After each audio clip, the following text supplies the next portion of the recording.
கர்த்தருடைய வார்த்தைக்கு நேராய் நாம் கடந்து செல்வோம். प्रभु के वचन की ओर हम आगे बढ़ेंगे। சங்கீதம் 118 भजन संहिता 118। சங்கீதம் பேசவில்லை, ஆனால் சங்கீதத்தில் ஒரு வசனத்தை நாம் கவனிப்போம். उसमें से वचन को हम देखेंगे। 118வது சங்கீதம் भजन संहिता 118 साम्स 22வது வசனத்தை வாசிக்க கவனி. उसमें से 22 वचन को पढ़ेंगे। 22 வீடு கட்டுகிறவர்கள் ஆகாதென்று தள்ளின கல்லே மூளைக்கு தலைக்கல் ஆயிற்று. Psalms 118 verse 22। राजमिस्त्रियों ने जिस पत्थर को निकम्मा ठहरा था वही कोने का सिरा हो गया।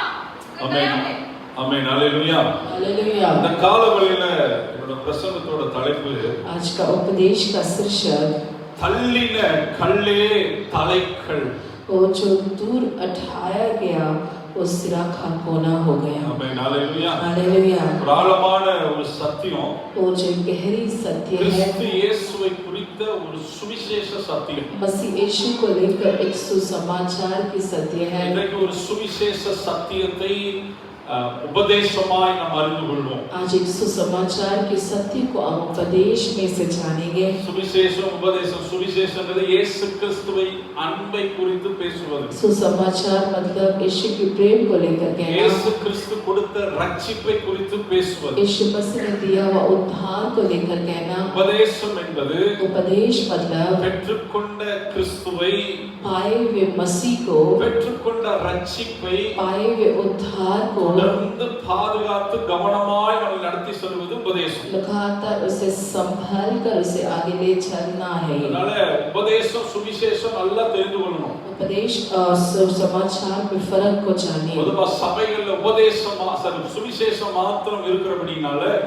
ज्यादातर कलीसियाओं में केवल सुसमाचार होने के कारण உபதேசம் பேசினா பிடிக்காது, उपदेश कहे तो ना पसंद है அல்லது புரியாது, या ना समझ है அல்லது குறை சொல்லுவது போல தோன்றும்। या फिर कमी कहने जैसा लगता है। ஆனால் இயேசு கிறிஸ்து சுவிசேஷமாய் வந்தாலும் लेकिन यीशु मसीह सुसमाचार के रूप में आए तो அவர் भी உபதேசிக்க தொடங்கினார்। वो उपदेश देने लगा। போன வார பிரசங்கத்தை கொஞ்சம் டச் பண்ணி போறேன்। पिछले हफ्ते के उपदेश को थोड़ा सा देखकर हम आगे போன जाएंगे। வாரம் நான் உங்களுக்கு சொன்னேன், पिछले हफ्ते मैंने आपसे कहा தேவ ராஜ்யம் வேற, பரலோக ராஜ்யம் வேற। परमेश्वर का राज्य अलग, स्वर्ग राज्य अलग। பரலோக ராஜ்யத்துக்கு போகணும்னா தேவ ராஜ்யம் நமக்குள்ள வரணும்। यदि स्वर्ग राज्य में जाना है तो परमेश्वर का राज्य हमारे अंदर आना जरूरी है। புரியமா சொன்னா கிறிஸ்து நமக்குள்ள வந்தா தான் நாம் கிறிஸ்துவின் இடத்துல கடந்து போக முடியும்। यदि मसीह हमारे अंदर आए तो हम मसीह की ओर जा सकते हैं। அதனால தான் நான் போன வாரம் அந்த ரெண்டுக்கான வித்தியாசத்தை நான் உங்களுக்கு கற்றுக் கொடுத்தேன்। पिछले हफ्ते दोनों का फर्क हमने देखा।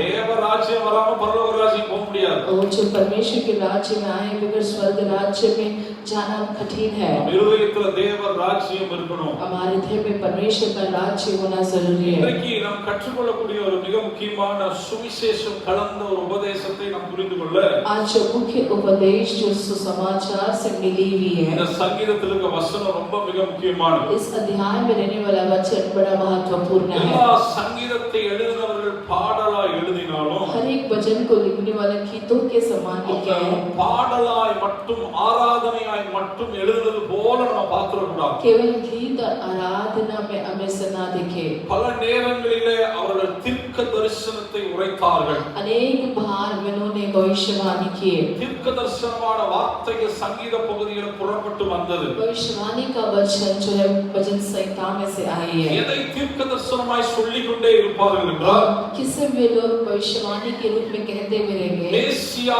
வரப்போகிறார், मेसिया आने पर है। அந்த மேசியா எப்படி இருப்பார், और यह मेसिया कैसे होगा, அந்த மேசியா எப்படி நடப்பார், और मेसिया कैसे चलेगा, வரப்போகிற மேசியா என்ன செய்வார் आने वाला मेसिया क्या करेगा, என்பது குறித்து अनेक தீர்க்க தரிசனங்கள் உரைக்கப்பட்டு கொண்டே இருந்தது। ऐसा अनेक भविष्यवाणी दोहराई गई। முதல் தீர்க்க தரிசனம் தேவனே உரைத்தார், மேசியா வரப்போகிறார் என்று சொல்லி। पहला भविष्यवाणी परमेश्वर स्वयं की यहाँ की मेसिया आने पर है। தேவனுக்கு ரொம்ப வேதனை ஆயிடுச்சு। परमेश्वर बड़ा दुखित हुआ। உண்டாக்கின பிள்ளை இந்த மாதிரி வழி மாறி போயிடுச்சு, और मैंने जिसे रचाया वो मार्ग भटक गया। பிசாசின் சத்தத்துக்கு செவி கொடுத்துருச்சு। वो शत्रु की आवाज को कान लगाया। அது மிக முக்கியம்।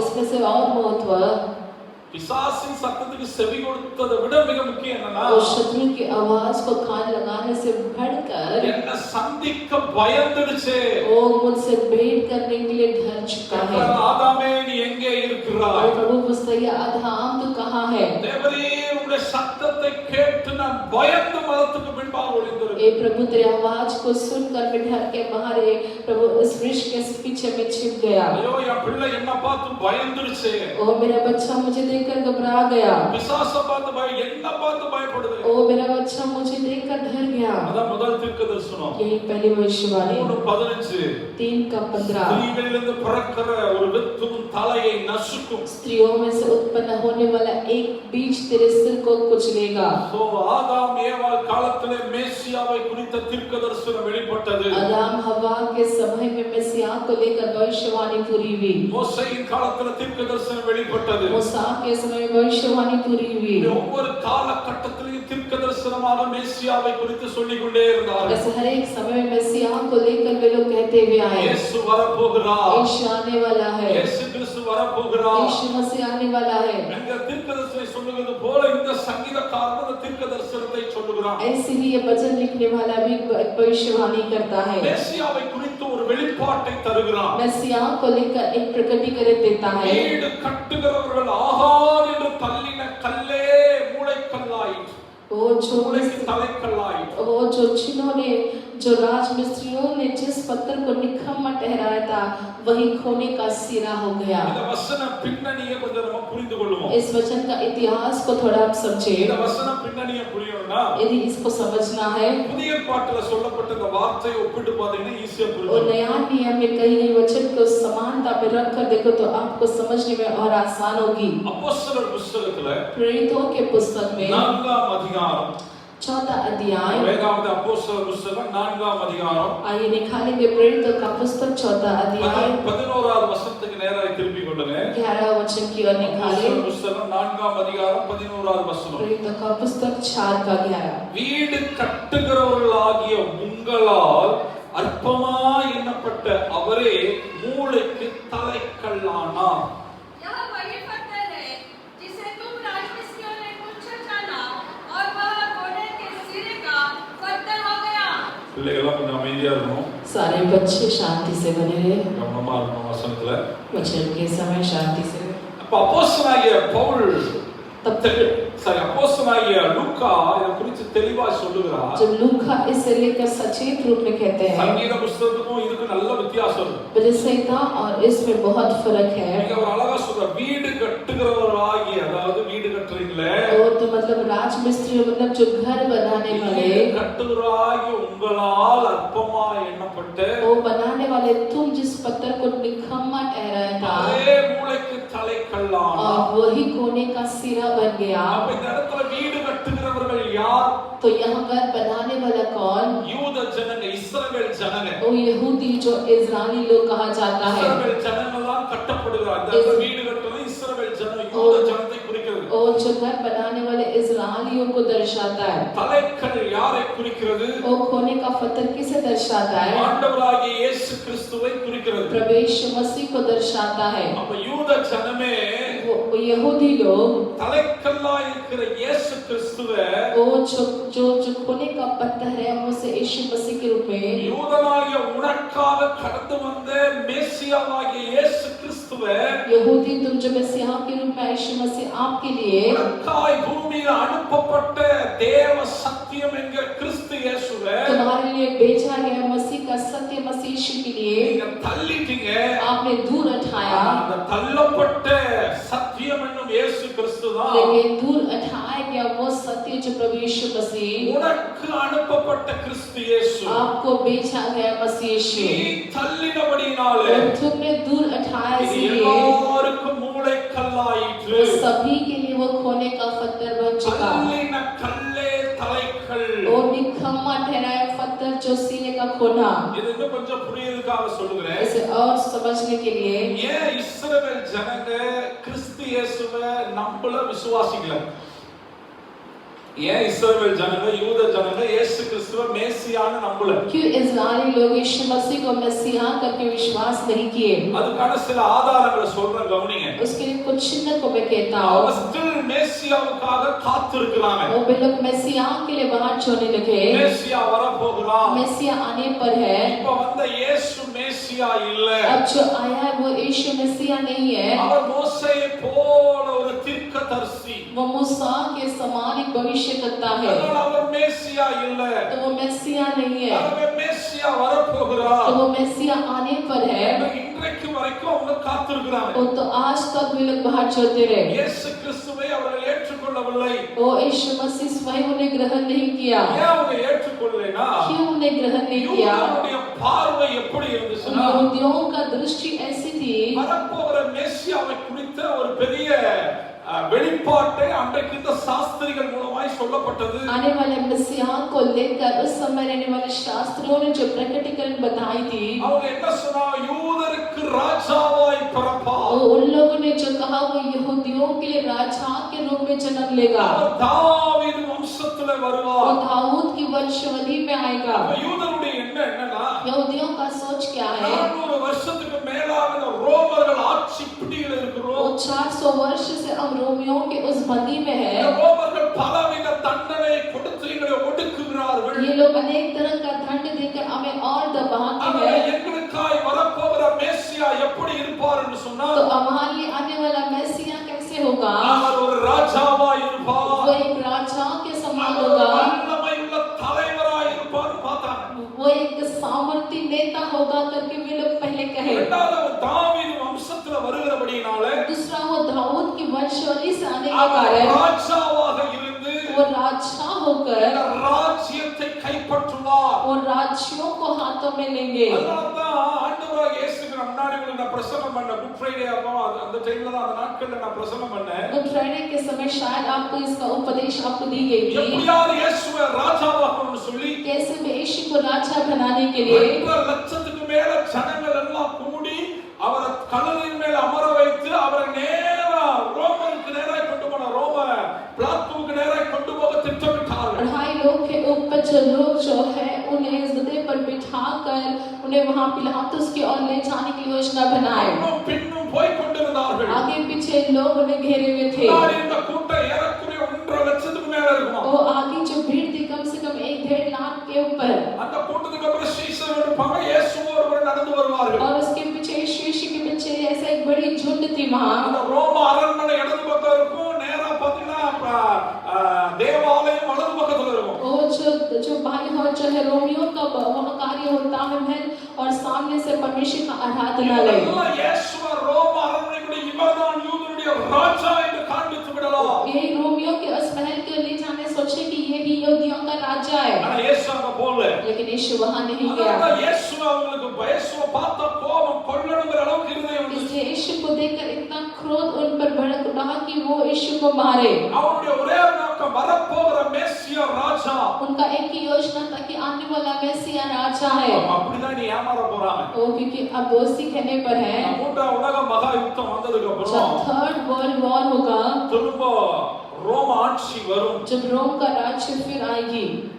வேதத்தின் பிரகாரம் பாத்தீங்க அப்படி சொன்னா पवित्र शास्त्र के अनुसार यदि आप देखें, ரோம ஆட்சியில ஒரு தலைவன் எழும்புவான். और रोम के राज्य में से एक नेता उठेगा, ஆனால் அவன் ரொம்ப நல்லவனா இருப்பான். लेकिन वो बहुत अच्छा होगा। அவன் தான் அந்த ஆலயத்தை கட்டி முடிப்பான். और वही उस आराधनालय को बांध कर समाप्त करेगा। அவனுடைய எண்ணம் பலி செலுத்தணும்னே இருக்கு. तो उनका सोच विचार अभी भी ऐसी थे कि बलि चढ़ाना। ஆண்டவர் அவனுடைய எண்ணத்துக்கு தகுந்த மாதிரியே விட்டுட்டார். प्रभु उनकी सोच के अनुसार उन्हें छोड़ दिया। தேவ பிள்ளையே நம்ம எண்ணத்துக்கு தகுந்த மாதிரி ஆண்டவர் விடுறாருன்னா கவனமா இருக்கணும். ओ यदि हमारे सोच के अनुसार प्रभु हमें छोड़ दे तो अब उस स्थान पर चौकसी के साथ चले।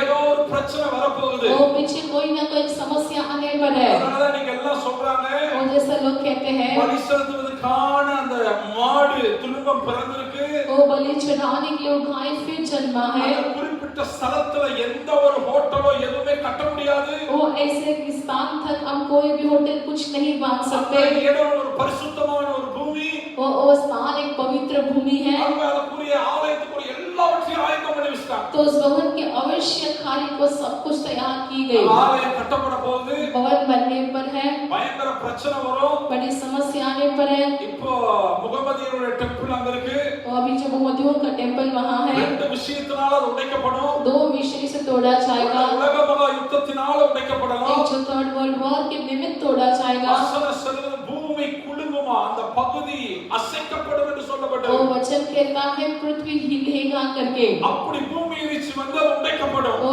ऐसे होते समय भी टूट सकता है। அப்ப அந்த தேவாலயம் கட்ட முடியாதபடிக்கு ஒரு நிலைமை இருக்கும். तब वहाँ आराधनालय को बना ना सकेंगे, ऐसी स्थिति आएगी। உலக மகா யுத்தத்துல எல்லாரும் எல்லாவற்றையும் இழந்திருக்கிற வேளையில उस वर्ल्ड वॉर में सब कुछ खोने वाले उस स्थिति में ஒருவன் எழும்புவான். एक उठेगा, அவன் நேரா எருசலேமுக்கு தான் முதல்ல வருவான். वो यरूशलेम में पहला आएगा। உலகத்துக்கு அத்தனை நாடுகளும் இஸ்ரவேலுக்கு விரோதமாய் நிற்கும். संसार के सारे देश इजराइल के विरोध करेगी। இந்த நாட்டுனால தான் உலக மகா யுத்தம் வந்தது. वो कहेंगे कि इसी देश से ये वर्ल्ड वॉर शुरू हुआ இவங்கனால தான் நம்ம எல்லாம் அழிக்கப்பட்டோம் என்று और சொல்றோம். इनके निमित्त हम नष्ट हुए करके कहने அந்த जैसा। ரோம் ராஜா அவனுக்கு துணையாய் நிற்பான். और उस समय रोम के राजा उनका साथ देगा, அந்த ஆலயத்தை கட்டி முடிப்பான். उस भवन को बांध देगा। वो 3 வருஷத்துக்குள்ள அந்த ஆலயம் கட்டி முடிக்கப்படும். 3.5 वर्ष में वो भवन बनाई जाएगी। அந்த ஆலயம் கட்டுறப்பதான் இவர்தான் மேசியா, वो भवन बनाते समय सोचेंगे यही मैसिया है, இவர்தான் மேசியா என்று वो நம்புவார்கள். यही मैसिया है करके विश्वास करेंगे। அப்ப தேவனுக்கு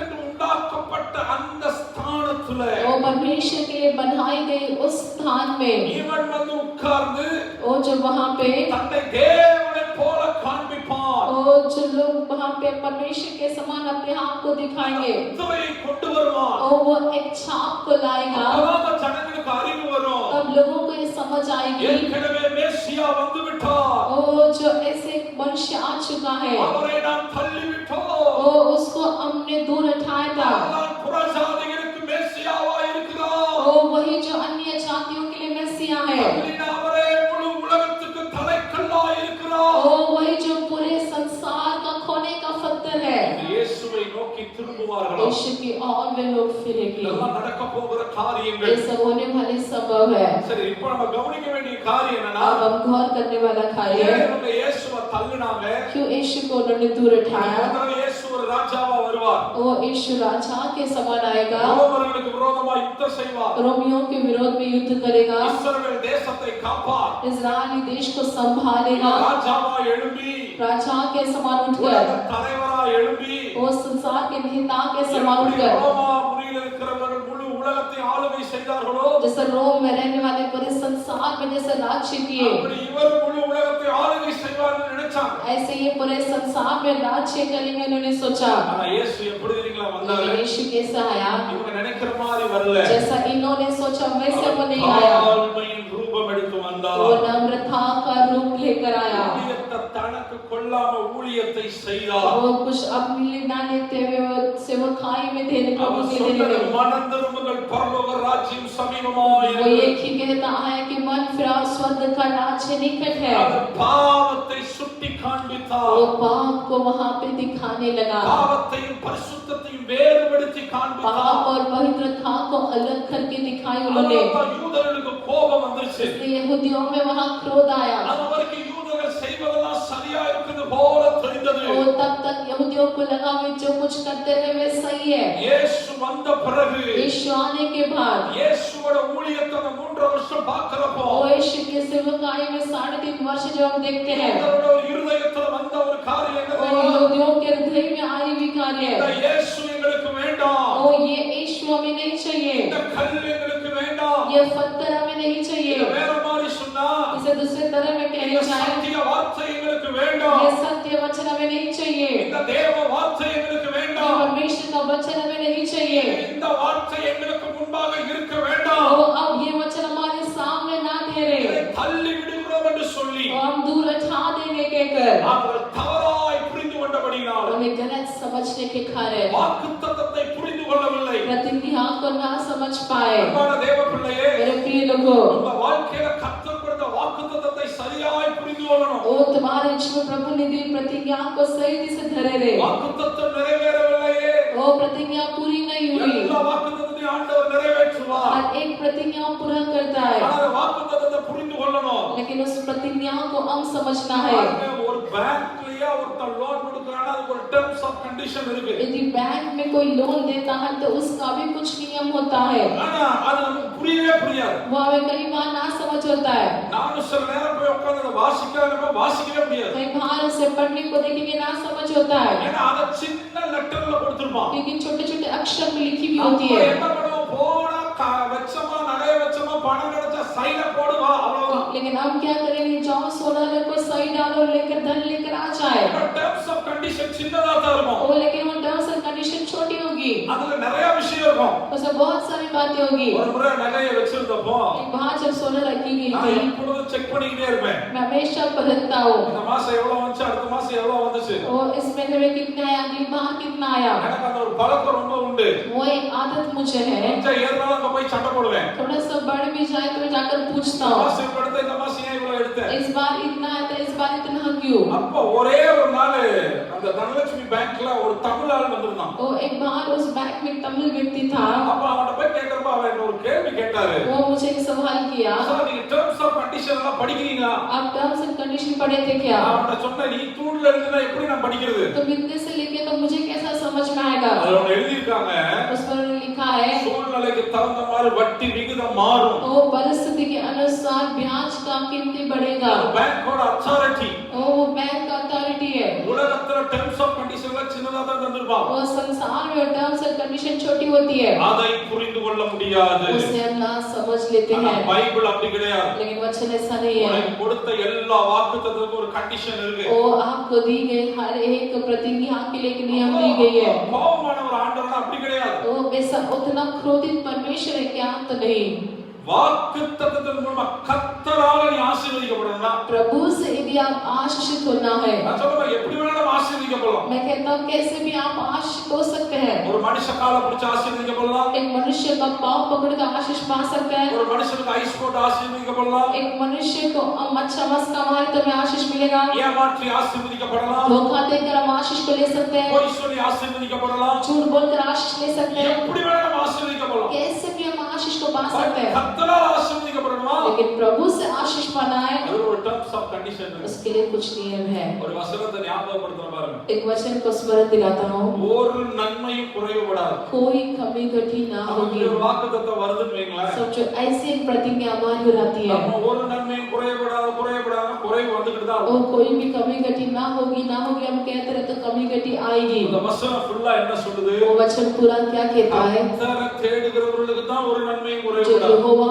की खोजी है उनको कमी घटी ना होगी। உங்க உபாகம புத்தகத்துல பாருங்க, व्यवस्था विवरण के पुस्तक में கை देखिए, பிரயாசத்தை ஆசீர்வதிப்பேன், तुम्हारे हाथों की कमाई को आशीष மாவு करूंगा, பிசைக்கிற தொட்டியை ஆசீர்வதிப்பேன், और तुम्हारी जो तेल और आटे को आशीष करूंगा, ஆளாகாம தலையா இருப்பேன், तुम पूछने बल के सिर बने रहोगे, ஆகாமல் மேலா இருப்பேன், तुम नीचे बल के ऊंचाई में रहोगे, வர்ஷிக்க பண்ணுவேன், मैं तुम्हें बहुत आगे बढ़ाऊंगा, பெருக செய்வேன். मैं बढ़ाऊंगा तुम्हें। இதெல்லாம் வாக்குத்தத்தம் வாசிக்கிறப்ப நல்லா இருக்கும். ये सब प्रतिज्ञा पढ़ने के लिए अच्छा होगा, ஆனா முதல் வசனத்தை பாருங்க, लेकिन पहला वचन को देखिए, கற்பனைகளையும் கட்டளைகளையும் கைக்கொள்ளுகிறவனுக்கு வருகிற ஆசீர்வாதம். जो मेरी व्यवस्था को पालन करने वालों को आने वाली आशीष है। அதனால தேவ பிள்ளையே, परमेश्वर के लोगों, நமக்கு கிடைக்கிற வாக்குத்தத்தத்தை குறித்து கவனமா இருக்கணும். मिलने वाली प्रतिज्ञाओं को लेकर चौकसी के साथ रहे। உடனே நம்ம என்ன சொல்லுவோம்? लेकिन हम क्या कहते हैं, तुरंत பாஸ் சரியா வாக்குத்தத்தம் தரல, दास ने सही प्रतिज्ञा नहीं அவன் दिया, தப்பா வாக்குத்தத்தம் வந்தார். गलत प्रतिज्ञा दिया। தேவ பிள்ளைய முழு வசனத்தை கவனி. पूरी वचन को देखिए, இந்த வருஷம் கொடுத்த வாக்குத்தத்தம் நிறைவேறுமா? या इस साल आपको दी गई प्रतिज्ञा पूरी होनी है। ஆண்டவர் நம்மோட என்ன சொல்லுகிறார்? और प्रभु हमसे क्या कहता है। இஸ்ரவேலர்கள் மேசியா வரப்போகிறார், மேசியா வரப்போகிறார் தான் பார்த்தாங்க. वो इस्राएलियों ये देखते रहे कि मैसिया आने पर है, वो आने पर है। ஆனா ஆதியாகமத்திலிருந்து மல்கியா வரைக்கும் மேசியா எப்படி வருவார், எப்படி இருப்பார் என்பது குறித்து वो சொல்லப்பட்டது. उत्पत्ति से लेकर प्रकाशित वाक्य तक मैसिया कब कैसे आएगा लिखी गई है, அதை அவர்கள் புரிந்து கொள்ளவில்லை. लेकिन मुझसे वे लोग ना समझ रहे। அதனால நம்ம பின்னாடி ஒரு வார்த்தை இருக்கு, इसलिए हमारे पीछे एक वचन है, இயேசு கிறிஸ்துவை கவனித்து பாருங்கள். अपने यीशु मसीह की ओर अपना ध्यान लगाएं। இயேசு கிறிஸ்துவை இயேசுவை நன்றாய் கவனித்து பார்க்கணும். यीशु मसीह की ओर अपने ध्यान लगाएं। நம்ம சபைக்கு எதுக்கு வருகிறோம்? कलीसिया में किस लिए आते हैं? ஏன் நம்ம ஆண்டவரை ஆராதிக்கிறோம்? क्योंकि हम प्रभु की आराधना நம்ம करते हैं। ஆராதிக்கிற ஆண்டவர் யார்? जिसके हम आराधना करते वो कौन है? அவர் எப்பேற்பட்டவர்? वो कैसा है? அவர் நல்லவர். वो अच्छा है, அவர் வல்லவர். वो सामर्थ्य है, இரக்கத்தில் ஐஸ்வர்யம் वो உள்ளவர். दयालु परमेश्वर है, அவர் மிகுந்த கிருபை உள்ளவர். वो अनुग्रहकारी है, அவர் மன்னிக்கிற தெய்வம். वो क्षमा करने वाला प्रभु அவர் है, மறக்கிற தெய்வம். वो जो हमें हमारे साथ रहने वाला, ஆனால் அவர் பரிசுத்தமுள்ள தெய்வம். लेकिन वो पवित्र परमेश्वर है, இல்லாம யாரும் அவரை தரிசிக்க முடியாது. क्योंकि बिना पवित्रता उनका दर्शन कोई ले ना सके। அவர் பாவத்துக்கு விரோதமாய் எழும்பி நிற்கிறவர். वो पाप के विरोध में खड़ा रहता है, சத்தியத்தை சத்தியமாய் वो பேசுகிறவர். सत्य को सत्य के रूप में कहता है, சத்தியத்தின்படி நடக்க வைக்கிறவர். सत्य के अनुसार चलाने वाला प्रभु, பாவத்துக்கு காம்ப்ரமைஸ் ஆகாதவர். वो पाप के लिए समझौता ना करने वाला प्रभु, அதுதான் நம்முடைய கிறிஸ்து இயேசு. वही हमारा मसीह यीशु है। நிறைய இருக்கு. ஒரு மூன்று காரியத்தை வேகமா சொல்லி முடிக்கிறேன். अनेक कार्य है, मैं 3 कार्य दिखाऊंगा। ஏன் இவங்க இயேசுவை நிராகரித்தார்கள்? क्यों यीशु को इन लोग ऐसा करने लगे? முடிவில் ஒரு முக்கியமான ஒரு ஆசீர்வாத வார்த்தை உண்டு. इस अंत में एक अच्छी आशीष का वचन है, ஒரு வார்த்தை புரிய வைக்கிறதுக்கு இத்தனை காரியத்தை சொல்லுகிறேன். वो एक समझने के लिए मैं इतनी सारी मैं आपको யூதர்கள் कहूंगा। இயேசுவை ஏன் நிராகரித்தார்கள்? यहूदी लोग यीशु को क्यों ऐसा दूर उठाने लगे? 33 காரணங்கள் உண்டு.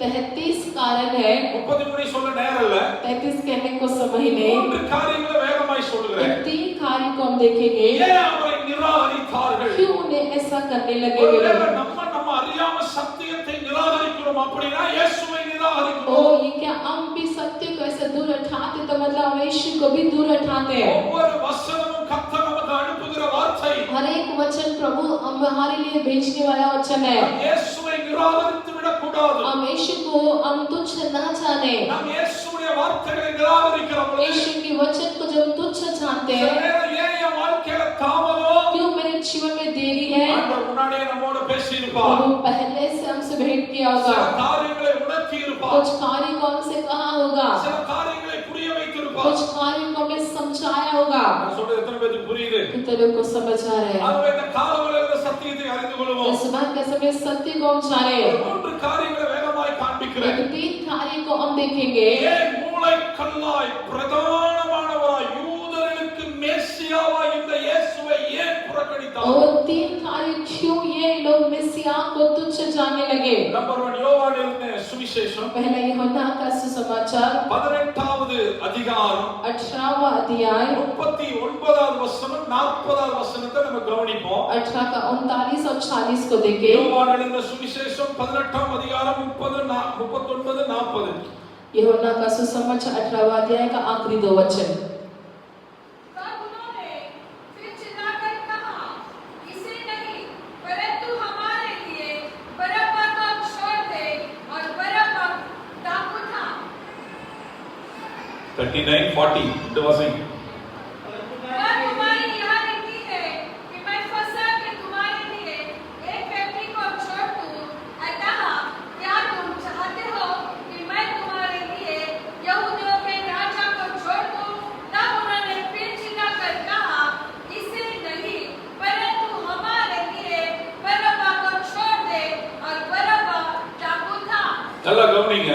ध्यान दीजिए, இந்த வார்த்தையில இந்த வசனத்துல ஒரு வார்த்தை நல்லா கவனிங்க. इसमें से एक वचन को देखिए। பிலாத்து பேசுகிறான். पिलातुस कहता है, பஸ்கா பண்டிகை நாட்களிலே फसह के समय में ஒரு குற்றவாளியை एक जो दोषी को விடுதலையாக்குவது उसको छुटकारा देना நமக்கு ஒரு வழக்கம். हमारा एक नियम है। பிலாத்து சொல்றாரு. यहाँ पिलातुस कहता ஏன்னா है, பிலாத்துவை யாருக்கும் பிடிக்காது. क्योंकि पिलातुस को कोई पसंद नहीं करता है, ரோம ஆட்சியை யாருக்கும் பிடிக்காது. रोम का सरकार किसी को पसंद नहीं, ஆனாலும் ஆட்சி செஞ்சாங்கல்ல. फिर भी राज्य करना है। அதனால இந்த யூதர்களை மனம் குளிர வைக்கும்படி इसलिए यहूदियों के मन को ठंडा करने में வருஷத்துல ஒரு முறை அந்த குறிப்பா அவங்க பஸ்கா பண்டிகை அப்போ साल में एक बार मतलब फसह के त्योहार के समय में என்ன குற்றம் பண்ணியிருந்தாலும் சரி जो भी उन लोग गलती किए हो, ஜனங்களை கூப்பிட்டு கேட்பான். ஜனங்களை கூப்பிட்டு கேட்பான். वो लोगों को बुलाकर पूछता है, இந்த பஸ்கா பண்டிகை உங்களுக்கு ஒரு சிறப்பான நாள். ये फसह का दिन तुम्हारे लिए श्रेष्ठ दिन அதான் है, நான் உங்களுக்கு ஒரு gift தர போறேன். तो मैं तुम्हारे लिए एक तोहफा देने पर இது हूँ। என்னுடைய வழக்கம். ये हमारी नियम है, ஆகவே என்னுடைய வழக்கத்தின்படி ये हमारे नियम के अनुसार உங்களுக்கு ஒரு குற்றவாளியை விடுதலையாக்குகிறேன். वो आपके लिए गया मैं एक जो दोषी कौम है तुम्हारे लिए छुटकारा देता हूँ। இப்போ எங்கத்துல ரெண்டு குற்றவாளிகள் இருக்காங்க. और हमारे अंदर दो जन हैं जो ऐसे दोषी நிறைய हैं। குற்றவாளிகள் இருந்தாலும் பிலாத்து செலக்ட் பண்ணது ரெண்டு குற்றவாளிகள். अनेक थे लेकिन उसमें से पिलातुस ने दो जन को चुना। ஒன்னு யாருன்னா இயேசு கிறிஸ்து. एक जो यीशु मसीह, இரண்டாவது யாருன்னா யூதாஸ் காரியோத்து. और दूसरा जो यहूदा। அப்ப கேக்குறேன் என் வழக்கத்தின்படி वो मेरे नियम के अनुसार உங்களுக்கு ஒரு குற்றவாளியை விடுதலையாக்குகிறேன். और मैं तुम्हारे लिए एक दोषी को मैं छुड़ाता உங்களுக்கு हूँ। இயேசு வேண்டுமா? क्या तुमको यीशु चाहिए? அல்லது யூதாஸ் வேண்டுமான்னு கேக்குறாரு. क्या यहूदा चाहिए करके वो पूछते हैं। இத பத்தி மத்தேயு இன்னும் ரொம்ப அழகா சொல்வாரு. इस विषय में मत्ती भी और अच्छे से कहे हैं। 27:15 மத்தேயு எழுதின சுவிசேஷம் 27:15 வாட்சி பாத்தீங்களா? मत्ती का सुसमाचार 27वां अध्याय का 15 वचन देखिए। இந்த வசனத்தை வாசிங்களா? மத்தேயு 27:15 வாசிங்க. मत्ती 27 का 15। हाकिम की यह रीति थी कि उस पर्व में लोगों के लिए किसी एक बंदी को जिसे वे चाहते थे छोड़ देता था। இப்போ பிலாத்து சொல்லுகிற வார்த்தை पिलातुस कहता है உங்களுக்கு ஒருத்தரை விடுதலையாக்க போகிற வழக்கத்தின்படி. और नियम के अनुसार मैं तुम्हारे लिए एक को छोटे पर हूँ। அப்ப இந்த பரிசேயர் யூதர்கள் டிஸ்கஸ் பண்றாங்க. और फरीसी और यहूदी यहाँ डिस्कस करते हैं ரோம வழக்கத்தின்படி रोम के नियम के अनुसार ஒருவரை விடுதலையாக்குறாங்க. एक को वे लोग छोड़ते அந்த हैं। வழக்கத்தை நாம் பயன்படுத்தி तो उस नियम का उपयोग मैं करके இயேசுவை சிலுவையில் அறைவோம். वो यीशु को क्रूस पर लगाएंगे, இயேசுவை தள்ளி விடுவோம். यीशु को दूर उठाएंगे, வழக்கத்தின்படி இயேசுவை தள்ளுவோம். वो यीशु को दूर उठाएंगे யூதாசை விடுதலையாக்குவோம். और यहूदा को हम छुटकारा देंगे। நல்லா கவனிங்க. गौर करें, வழக்கத்தை பயன்படுத்தி उनकी आदतों का उपयोग करके ஓ யூதர்கள் இயேசுவை தள்ளினார்கள். यहूदियों ने यीशु को दूर उठाया। ஜனங்கள் கேட்டுக்கொள்றாங்க. लोग वहाँ पूछने लगे, ஐயா உங்க வழக்கத்தை நாம பயன்படுத்துகிறோம். वो तुम्हारा नियम को हम लेते हैं அந்த வழக்கத்தை பயன்படுத்தி और हम उसका उपयोग करके இயேசுவை கொலை செய்வோம். वो यीशु को हम घात करेंगे। இதை யோசிச்சு பாருங்க. பிலாத்து எவ்வளவு மோசமான ஆளு. सोचो पिलातुस कितना एक बुरा व्यक्ति होगा। ரோமர்கள் மாதிரி மோசமான ஆட்கள் யாருமே கிடையாது. रोमियो के समान बुरे व्यक्ति और कोई ना होगा। உலகம் உண்டானது இன்னைக்கு வரைக்கும் யார் அதிகமா செத்து போயிருக்காங்க? யூதர்கள் தான் அதிகம் செத்து போயிருக்காங்க. और संसार के सृष्टि से लेकर अब तक यदि आप देखेंगे यहूदियों का मृत्यु अधिक हुआ है। இஸ்ரவேலுக்கு விரோதமா யுத்தம் யுத்தம் யுத்தம் இன்னைக்கு வரைக்கும் யுத்தம். वो इजराइल के विरोध में आज तक युद्ध चलती रही। எல்லாரும் கொன்று குவித்தார்கள். वो सब वे लोग मार के ढालते रहे। சரித்திரத்தை வாட்சி பாருங்க. इतिहास में देखिए வேதனையாய் காணப்படும். वो बहुत वेदना की बातें होगी। இயேசு மரித்த பிறகு यीशु के मृत्यु के बाद குதிரை அளவுக்கு குதிரை எத்தனை ஒரு 4-5 அடி இருக்குன்னு வைங்களேன். वो घोड़ा एक 4-5 फुट समझो, அந்த அளவுக்கு ஆலயத்துல ரத்த ஆறு ஓடினதாம். वो उतना ऊंचाई तक खून बहुत से बहने लगी। அப்படின்னா எருசலேமுக்கு பின்னாடி இருக்க அந்த நதியில वो जो पीछे नदी जो चलती आ रहा है के पीछे, ஜனங்களை தூக்கி உள்ள போடுவாங்க. वो लोगों को उठाकर उसमें डाल देते हैं। ஆலயத்தை கரைப்படுத்த வேண்டும் என்று சொல்லி तो उसे दाग पहुंचाने के लिए ஆலயத்துக்குள்ளாக அந்த தண்ணீரை திருப்பி விட்ட பொழுது भवन की ओर जब उस पानी को फेरे, நீங்க வேதத்துல சொல்லப்பட்டிருக்க, எசேக்கியேல்ல சொல்லப்பட்டிருக்க, தானியேல்ல சொல்லப்பட்டிருக்க தீர்க்கதரிசனம் எல்லாம் நிறைவேறினது. एजकेल दानियल के भविष्यवक्ता के पुस्तक में सारी भविष्यवाणी लिखी गई है। குதிரை அளவுக்கு எருசலேமை சுற்றி ரத்த ஆறு ஓடினதாம். वो घोड़े तक की ऊंचाई तक वो जो खून की नदी बहने लगी आराधना की गेट கொடூரர்கள் இந்த उतना कठोरता से भरी हुई। ரோமர்களான அந்த ரோமன் लेकिन वो रोमी व्यक्ति, இந்த பிலாத்து ये जो पिलातुस அவனுக்கு है, தெரிந்து இயேசு நல்லவர் என்று சொல்லி इसे पता है कि यीशु अच्छा है। அன்பான தேவ பிள்ளையை நல்லா தெரிந்து கொள்ளுங்க. मेरे प्रिय लोगों, इस बात को आप जाने, அவனுக்கு தெரியுது இந்த இயேசுவுல ஒரு குற்றம் 3 முறை சொல்லுகிறான். और जो उसको पता है कि एक 3 बार कहता है, அவன்கிட்ட எந்த குற்றத்தையும் பார்க்கவில்லை. ओ मैंने इसमें कोई गलती ना देखा। யூதனை கொல்லணும் நினைக்கிற பிலாத்துவோட இருதயம் இயேசுவை காப்பாற்ற வேண்டும் என்று இருந்தது. और जो उसको मारने के लिए सोचा हुआ उस पिलातुस का दिल से बचाने के लिए सोचने लगा। ஆனா மொத்த யூதனும் लेकिन सारे यहूदी அந்த ரோம வழக்கத்தை பயன்படுத்தி रोमियों की आदतों का उपयोग करके இயேசுவை கொல்லணும்னு நினைச்சாங்க. यीशु को मारने के लिए सोचे, இயேசுவை தள்ளி விடணும்னு நினைச்சாங்க. यीशु को दूर उठाने के लिए सोचे। அன்பான தேவ பிள்ளையே, मेरे प्रिय लोगों, சில நேரங்களில் நேரங்கள்ல நம்ம அப்படித்தான் कई बार हम ऐसी है, நமக்குள்ள இருக்கிற சில வழக்கம் हमारे अंदर रहने वाली कुछ அல்லது आदतें சில பழக்கம் या कुछ आदतें சில சமயம் குடும்பத்துக்குன்னு ஒரு வழக்கம் இருக்கு பாஸ்டர் या कहते हैं हमारे परिवार के लिए आदत है, எங்க குடும்பத்துக்குன்னு ஒரு ட்ரெடிஷன் இருக்கு और हमारे परिवार के लिए ऐसी ट्रेडिशन है, ரட்சிக்கப்பட்டவனுக்கு அப்பேற்பட்ட ட்ரெடிஷனே கிடையாது उद्धार पाए हुए का ऐसी ट्रेडिशन भी नहीं। அல்லேலூயா हालेलुया। குடும்ப வழக்கங்கள்லாம் கிடையாது पारिवारिक नियम वो नहीं। ஒரு தேவ பிள்ளைக்கு நல்லா சொல்லுகிறேன் एक परमेश्वर के संतान से कहूंगा, இந்த ஜாதியில தான் பொண்ணு கொடுப்போம் அப்படி கிடையாது मैं इसी जात में मैं लड़की दूंगा, ऐसा नहीं। அப்படி எல்லாம் உட்கார்ந்தா இன்னைக்கே மாத்திக்கோ यदि ऐसा है तो आज उसे बदल लो। அப்படின்னா என்ன பண்ற அர்த்தம்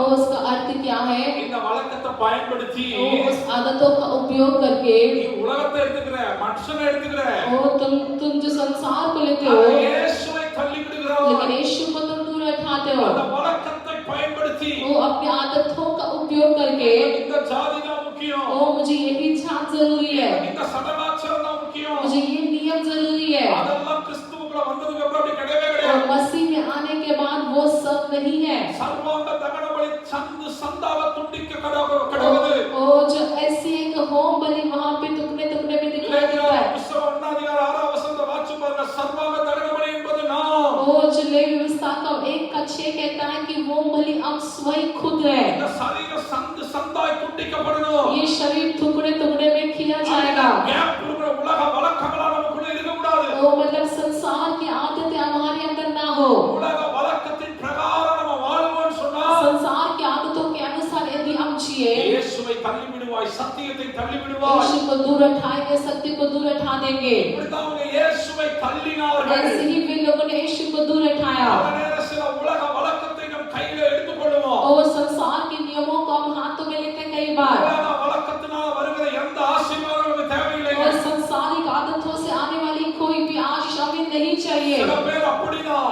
कुछ लोग ऐसी है, உலக வழக்கத்தை வைத்துட்டு और संसार की आदतों को रखकर கிறிஸ்துவை விட்டு விடுவார்கள் मसीह को छोड़ देते हैं। பாருங்க, எங்க அம்மா மலையாளி நம்பூதிரி और जो मेरी माँ जो मलयाली, அவங்களோட அம்மா கால மலையாள பின்னணியில और வருவாங்க उनके जो माँ का माँ जो भी देखेंगे मलयाली बोलते हैं। மலையாள பிராமணர் वो लोग मलयाली ब्राह्मण है। நான் ஸ்கூல்ல சேர்றப்போ मैं जब स्कूल में गया, என் அம்மா எனக்கு எந்த பேர் கிறிஸ்தவன் மட்டும் தான் और போட்டிருந்தாங்க मेरे माँ मेरे लिए केवल मसीह डाली थी।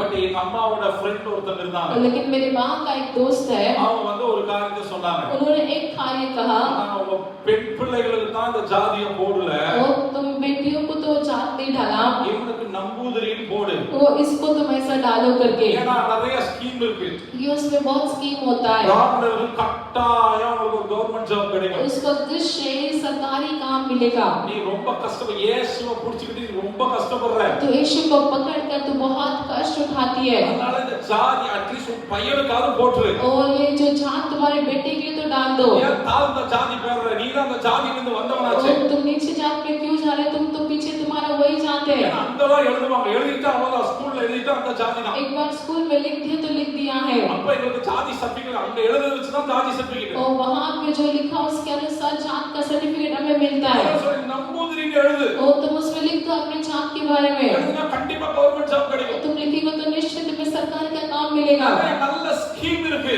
अच्छा अच्छा उसमें मिलेगा। பையன் நல்லா மேல வந்துருவான் तुम्हारा बेटा अच्छा ऊंचाई पर आएगा। குடும்ப வழக்கத்தை எழுதுனாங்க वो परिवार के नियम को लिखो गए। அப்ப எங்க அப்பா ரட்சிக்கப்படல तब मेरे पिता का उद्धार नहीं எங்க हुआ। அப்பா அம்மா உட்கார்ந்துட்டு நான் 5வது படிக்கிறேன் அந்த நாள் 6வது நான் போன ஐஎஸ்சி அப்ப ஜாதி சர்டிபிகேட் எல்லாம் வேணும் கம்யூனிட்டி சர்டிபிகேட் வேணும் और जब 5वीं सर्टिफिकेट में जा रहा हूँ मुझे जात का सब सर्टिफिकेट पूछने लगे। எங்க அம்மா சொன்ன வார்த்தை என்னால மறக்க முடியாது मेरे माँ उस दिन जो कही, என் பையனுக்கு கவர்மெண்ட் ஜாப் வேணாம் मेरे बेटे को ना कोई किसी सरकार ने என் कहा, பையனுக்கு காசு பணமும் வேணாம் ना ही उसे किसी का धन। அந்த மார்க்கத்திலிருந்து நான் வெளியே வந்ததுக்கு காரணம் मैं उस मार्ग से बाहर आने का कारण, அந்த மார்க்கை என்ன பரலோக ராஜ்யம் கொண்டு போகாது वो मार्ग मुझे स्वर्ग राज्य नहीं ले அந்த जाएगी। மார்க்க காசு தரலாம் वो केवल धन देगा, அந்த மார்க்க அந்தஸ்து தரலாம் वो स्थान को देगी, ஆஸ்தி உயர்வை தரலாம் दौलत और ऊंचाई को ஆனா देगी, அந்த மார்க்கை நான் பரலோகத்துக்கு கொண்டு போகாது लेकिन वो हमें स्वर्ग नहीं ले जाएगा। என்ன பரலோகத்துக்கு கொண்டு போகாது वो हमें स्वर्ग नहीं ले जाएगा। பிள்ளைகளை பரலோகத்துக்கு கொண்டு போகாது मेरे बच्चों को स्वर्ग नहीं ले जाएगा।